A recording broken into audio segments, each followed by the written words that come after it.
الحمد لله رب العالمين والصلاة والسلام على سيد الأنبياء والمرسلين نبينا محمد وعلى آله وأصحابه أجمعين أما بعد أعوذ بالله السميع العليم من الشيطان الرجيم بسم الله الرحمن الرحيم وما كان هذا القرآن أن يفترى من دون الله یہ قرآن ایسی شے نہیں ہے جس کو اللہ کے غیر سے گھڑ لیا جائے وَلَكِن تَصْدِيقَ الَّذِي بَيْنَ يَدَيْهِ لیکن یہ تصدیق کرنے والی ہے اس چیز کی جو اس سے پہلے گزر گئی وَتَفْصِيلَ الْكِتَابِ لَا رَيْبَ فِيهِ مِن رَبِّ الْعَالَمِينَ اور یہ رب العالمین کی طرف سے کتاب کی تفصیل ہے جس میں کوئی شک نہیں ہے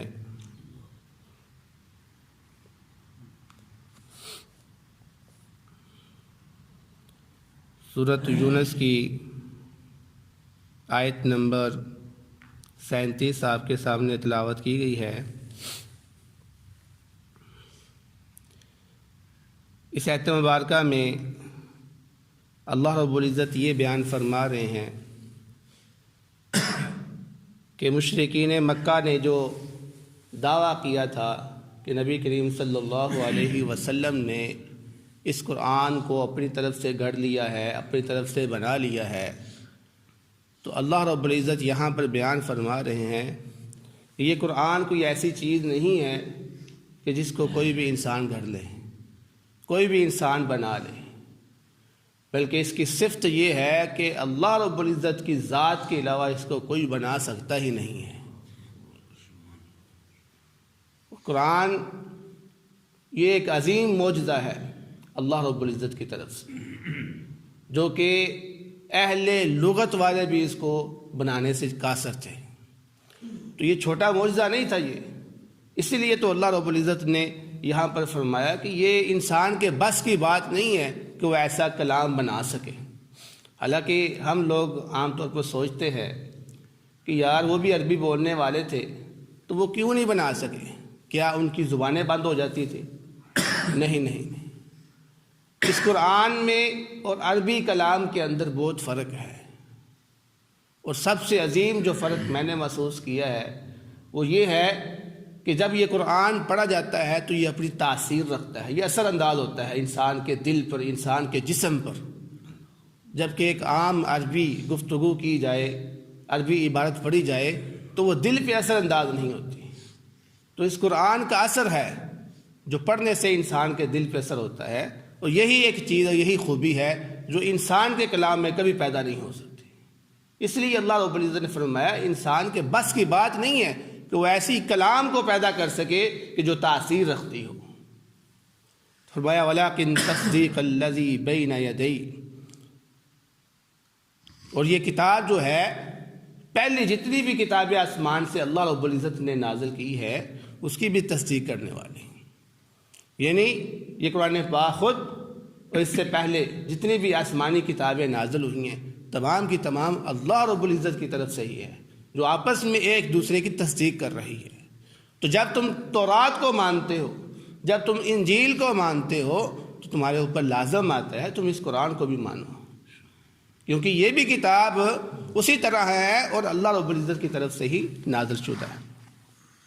وَتَفْصِيلَ الْكِتَابِ لَا رَيْبَ فِيهِ مِن رَبِّ الْعَالَمِينَ، اور یہ کتاب کھول کھول کر احکامات کو، حلال و حرام کو بیان کرتی ہے، اور قرآن پہلے جتنے بھی قصے انبیاء کے گزرے ہیں اس کو کھول کھول کے بیان کرتے ہیں، جس کی تم بھی تصدیق کرتے ہو۔ انجیل کے اندر جتنے واقعات آئے ہیں، جتنے احکام آئے ہیں، تورات کے اندر جتنے احکام آئے ہیں، جتنے واقعات تمہارے انبیاء کے ساتھ گزرے ہیں، ان تمام واقعات کو یہ بیان کرتی ہے، تو پھر تم اس کی تصدیق کیوں نہیں کرتے؟ حالانکہ تم جانتے ہو کہ یہ واقعات سارے سچے ہیں، یا تو تم انکار کرو، اگر تم واقعات کے انکار نہیں کرتے ہو تو پھر تم اس کتاب کا کیوں انکار کرتے ہو؟ پھر فرمایا ام یقولون افترا، کیا وہ یہ کہتے ہیں کہ اس نے گھڑ لیا ہے اس کو، یعنی نبی صلی اللہ علیہ وسلم نے اس کو اپنی طرف سے بنا لیا ہے، حالانکہ وہ جانتے ہیں کہ نبی صلی اللہ علیہ وسلم نہ تو پڑھنا جانتے تھے اور نہ ہی لکھنا جانتے تھے۔ تو جو انسان پڑھنا نہ جانتا ہو، لکھنا نہ جانتا ہو، تصنیف کرنا تو دور کی بات ہے، وہ کس طرح اپنی طرف سے کتاب کو گھڑ سکتا ہے، وہ کس طرح اپنی طرف سے کتاب کو لکھ سکتا ہے؟ نہیں، ایسا نہیں ہو سکتا۔ لیکن اگر تم یہ بات نہیں مانتے ہو تو کوئی بات نہیں، پھر اس طرح کر لیتے ہیں قُلْ فَأْتُوا بِسُورَةٍ مِّن مِثْلِهِ۔ اگر تمہیں یہ بات منظور نہیں ہے، تم اس بات پہ نہیں آتے ہو کہ ہم نہیں مانتے کہ یہ پڑھا لکھا نہیں ہے بلکہ اس نے گھڑ لیا ہے، تو پھر اس طرح کرتے ہیں تم بھی اس جیسے ہو، تمہاری نسل میں سے ہے، محمد صلی اللہ علیہ وسلم بھی انسان ہے، تم بھی انسان ہو، تمہارے قبیلے کے رہنے والے ہیں، جو زبان وہ جانتے ہیں وہ بھی تم بھی جانتے ہو۔ اگر وہ ان پڑھ ہو کر یہ کتاب لکھ سکتے ہیں تو تم پڑھے لکھے ہو، فصاحہ ہو، ادیب ہو، اپنے آپ کو بڑے شاعر کہتے ہو، تو تم پھر ایک صورت اس جیسی بنا کے لے آؤ، بات ختم ہو جاتی ہے۔ تو اللہ رب العزت نے یہاں پر مشرکین مکہ کو چیلنج کر دیا کہ ایک صورت لے آؤ، کوئی ایک صورت، کوئی بڑی لمبی صورت نہیں بلکہ کوئی ایک صورت، یعنی سب سے چھوٹی جو صورت ہے قرآن پاک کی وہ سورۃ الکوثر ہے، جو 3 آیات پر مشتمل ہے۔ تم 3 آیات ہی لے کر آ جاؤ، یعنی اس سے بڑا چیلنج اور کیا ہو سکتا ہے؟ اور اللہ رب العزت نے یہ چیلنج مختلف صورتوں میں کیا، یعنی قرآن پاک میں سب سے پہلے ان کو مکمل قرآن پاک کا چیلنج کیا گیا تھا جب وہ نہیں لے کر آ سکے، پھر 10 آیات کا چیلنج کیا گیا، جب وہ بھی نہ لا سکے تو اس آیت میں اللہ رب العزت ان کو ایک صورت کا چیلنج کر رہے ہیں، اور یہ چیلنج الحمدللہ آج تک باقی ہے اور روز قیامت تک باقی رہے گا کہ کوئی شخص، کوئی عرب، کوئی فصیح، کوئی ادیب، کوئی شاعر اس جیسی کوئی ایک آیت بھی نہیں بنا سکتا۔ اور اس آیت کے بنانے کا مقصد میں نے آپ کو بتا دیا ہے کہ وہ ایسی آیت ہو جو تاثیر رکھتی ہو، جب اس کو پڑھا جائے تو تمہارے دلوں پر اثر انداز ہو، نہ کہ صرف عربی بنانا مقصود نہیں ہے بلکہ ایسی کلام بنانا مقصود ہے کہ جو اثر انداز ہونے والی ہو۔ تو اللہ رب العزت آگے فرما رہے ہیں قُلْ فَأْتُوا بِسُورَةٍ مِّثْلِهِ، تم لے آؤ کوئی ایک صورت، وَادْعُوا مَنِ اسْتَطَعْتُم مِّن دُونِ اللَّهِ، اور جس کو تم بلا سکتے ہو، جس سے تم مدد لے سکتے ہو اللہ رب العزت کے علاوہ، تم لے آؤ ان کنتم صادقین، اگر تم سچے ہو۔ فرمایا بل کذبوا بما لم يحيطوا بعلمه، بلکہ انہوں نے جھٹلایا اس چیز کو جس کا علم ان کا احاطہ نہیں کر سکا، نہیں وہ احاطہ کر سکے اپنے علم کے ساتھ اس کو۔ یعنی یہ کتاب جو تھی اللہ رب العزت نے جو ان کی طرف نازل کی تھی، ابھی انہوں نے اس کو پڑھا نہیں تھا، ابھی انہوں نے اس کو پرکھا نہیں، غور و فکر نہیں اس نے کیا، اور غور و فکر کرنے سے پہلے ہی انہوں نے انکار کر دیا۔ اس لیے اللہ رب العزت فرما رہے ہیں بھئی تم نے تو ابھی اس کو پڑھا نہیں ہے، اس کو پڑھ کے دیکھو تو صحیح، اس کو کھول کے دیکھو تو صحیح، تم نے پہلے ہی انکار کر دیا کہ ہم اس کو مانتے نہیں ہیں، یہ محمد صلی اللہ علیہ وسلم نے اپنی طرف سے گھڑا ہوا ہے۔ یعنی کیسی عجیب بات ہے۔ اور اس کا سبب کیا تھا؟ اس کا سبب ان کی جہالت، اور سب سے بڑی بات ان کے باپ دادا کی اندھی تقلید تھی۔ وہ اپنے باپ دادا کی اندھی تقلید کرتے تھے، وہ کہ نہیں ہمارے باپ دادا نے جو دین ہمیں دے دیا ہوا ہے وہی صحیح ہے، ہم اس کو نہیں چھوڑ سکتے۔ تو اللہ رب العزت یہاں پر ان کا رد کر رہا ہے۔ یعنی آپ یہ سمجھے کہ مشرکین مکہ بھی مقلد تھے، وہ تقلید کرتے تھے اپنے باپ دادا کی۔ جب بھی ان سے کہا جاتا تھا کہ تم ایسا کیوں نہیں کرتے ہو تو وہ یہی کہتے تھے ہمارے باپ دادا ایسا نہیں کرتے تھے اس لیے ہم بھی نہیں کرتے۔ ما وجدنا آباءنا علیہ، ہم نے اپنے باپ دادا کو ایسا کام کرتے ہوئے نہیں پایا اس لیے ہم بھی نہیں کریں گے۔ تو یہ کیا ہے؟ یہ اندھی تقلید ہے۔ یعنی اب ان کے سامنے حق آ گیا ہے، قرآن سامنے آ گیا ہے، پیغمبر سامنے کھڑا ہے، اور وہ دلائل دے کے کہہ رہا ہے کہ اس کو پڑھ لو، وہ کہتا نہیں ہم نے پڑھنا ہی نہیں، کیونکہ ہم اندھی تقلید کے اندر ہے۔ یعنی تقلید کا اتنا نقصان ہے کہ انسان حق کو نہیں پہچان سکتا، حق کو پڑھ نہیں سکتا۔ کتنا دیکھو عجیب ان کا معاملہ ہے۔ تو اللہ رب العزت یہاں پر فرمایا کہ وہ اندھی تقلید یہاں پر کرتے تھے، جس کی وجہ سے بھی انہوں نے قرآن کو کھول کے دیکھا ہی نہیں، انہوں نے پڑھ کر دیکھا ہی نہیں، وہ پہلے ہی انکار کر دیا۔ وہ یہی ہمارا حال ہمارے ہاں بھی چلتا ہے کہ ہمارے جو پاکستان کے اندر لوگ ہیں وہ اندھی تقلید کرتے ہیں. ان کے سامنے جب قرآن پیش کیا جاتا ہے، جب احادیث کو پیش کیا جاتا ہے، وہ کہتے ہیں ان کو سائڈ پہ رکھ دیں، ہم نے ان کو دیکھنا ہی نہیں، ہم نے سننا ہی نہیں ہے. کیوں؟ ہم تقلید کرتے ہیں، ہم مقلد ہیں. انہیں افسوس ہوتا ہے کہ اگر آپ قرآن کو پڑھ لو گے تو کیا ہو جائے گا. بات ماننا یا نہ ماننا دور کی بات کی بات ہے، لیکن کم از کم آپ ایک حق جو سامنے ہے اس کو پڑھ تو لو. ایک اللہ رب العزت کی طرف سے جو کتاب ہے آپ اس کا مطالعہ تو کر لیں. بات کی بات ہے کہ آپ اس پر عمل کریں یا نہ عمل کریں، ہم اس کو یہ نہیں کہتے، لیکن ہم یہ کہتے ہیں کم از کم تم اس کا مطالعہ تو کر لو کہ یہ قرآن کیا کہہ رہا ہے، یہ حدیث کیا کہہ رہی ہے. اگر بات سمجھ آ گئی تو مان لینا. لیکن وہ لوگ خود بھی انکار کرتے ہیں اس سے پڑھنے سے، اور لوگوں کو بھی منع کرتے ہیں کہ نہیں آپ نے بھی نہیں پڑھنا. کیوں؟ آپ کا ایمان خراب ہو جائے گا. استغفر اللہ، کہ جس شخص کا قرآن پڑھ کر احادیث پڑھ کر ایمان خراب ہو جائے گا تو پھر ایمان والا کون سا ہے پیچھے رہا؟ ایمان ہے کیا پھر؟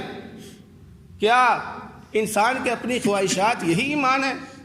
نہیں میرے بھائی، ایمان یہی اسی چیز کا نام ہے. یہ قرآن ہی ہمارا ایمان ہے، ہمارا دین ہے. یہ احادیث ہی ہمارا دین اور ہمارا ایمان ہے. اگر ہم اس سے دور ہو گئے تو پھر اس کے علاوہ گمراہی ہی گمراہی ہے، کوئی ایمان نہیں ہے. تو اللہ رب العزت کیا فرما رہے ہیں؟ فرمایا وَلَمَّا يَأْتِهِمْ تَعْوِيلُ، اور ابھی تک ان کے پاس اس کی کوئی تعویل بھی نہیں آئی. مراد یہ ہے کہ جو قرآن نے ان کو پیشین گوئی دی تھی، مستقبل میں پیشین گوئی ہونے والی، یا ماضی کی خبریں جو، یا حال کی باتیں جو بتائی ہیں، ان تمام چیزوں کے لیے انہوں نے ابھی کوئی پریکٹیکل نہیں دیکھا اس کا کوئی. یعنی کوئی ایسی چیز جو قرآن نے بیان کی ہو اور وہ ان کے سامنے رونما ہوئی ہو، ایسی ابھی کوئی چیز واقعہ نہیں ہوئی تھی کہ قرآن نے کہا مستقبل میں ایسا ہوگا تو انہوں نے اس کو دیکھ لیا، پرکھ لیا، اور بعد میں انہوں نے کہا کہ یار یہ تو واقعی ایسے ہی ہو گیا. ابھی ایسا کوئی واقعہ نہیں ہوا تھا کہ انہوں نے پہلے اس چیز کا انکار کر دیا. جیسے کہ پہلے بتایا گیا کہ انہوں نے پڑھا نہیں ابھی اس کو، ابھی اس پر غور و فکر نہیں کیا، لیکن تقلید کی بنیاد پر انہوں نے کہا کہ ہم اس کو مانتے ہی نہیں ہیں. سیدھی سی بات ہے، پڑھنا تو دور کی بات ہے، ہم اس کو مانتے نہیں ہیں. جب مانتے نہیں تو ہم پڑھے کیوں اس کو؟ تو اللہ رب العزت فرمانے کذالک کذب الذین من قبلہم، اسی طرح جھٹلایا تھا ان لوگوں نے جو اس سے پہلے تھے. اس سے پہلے جتنی بھی قومیں گزری ہیں انہوں نے بھی اپنے انبیاء کی باتوں کو اسی طرح جھٹلایا تھا. فانظر کیف کان عاقبۃ الظالمین، بس تم دیکھو ظالموں کا انجام پھر اللہ رب العزت نے کیا کیا تھا. اب دیکھیں پہلی قوموں پہ اللہ رب العزت نے کس طرح عذاب نازل کیا. کسی کی شکل مسخ کر دی، کسی کو زمین کے اندر ڈھنسا دیا، کسی کو پتھروں کی بارش نازل کر دی، کسی کے اوپر چیخ کا عذاب نازل کیا.